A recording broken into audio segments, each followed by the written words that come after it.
থাকো তাহলে আমি গেলাম। ভাইয়া ভাবে আমরা বিয়ে করে ফেলছি। কি তুই বিয়া করে লাইছো? মাশাআল্লাহ, ওদেরকে অনেক সুন্দর লাগতেছে। কি ঘোড়ার ডিম সুন্দর লাগতেছে।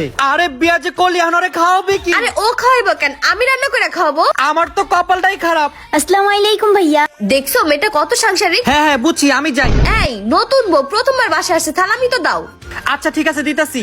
আরে এই টাকা দিতেছো কেন, সব টাকাই দিয়ে দাও। এই নাও। বিয়া করছে হয় আর বিপদে পড়ছি আমি, থাকো তুমি। দাও দাও, টাকা দাও, নাটক হয়ে গেছে। টাকা আমি না, টাকা তোমরা দিবা এইসব নাটকের জন্য। টাকা আমরা কেন দিব? চুপচাপ 1 লাখ টাকা দাও, না হলে পুলিশের কাছে মামলা করে দিব যে তোমরা আমাকে জোর করে বিয়ে করাইছো। কি?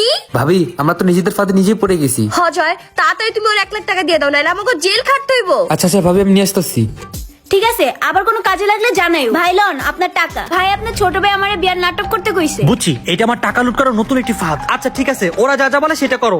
আচ্ছা ভাই তাইলে আমি গেলাম। ভাবি ভাইয়া তো আবার গেম খেলে দিছে। আমার টাকা লুট করে খাবি এত সহজ না।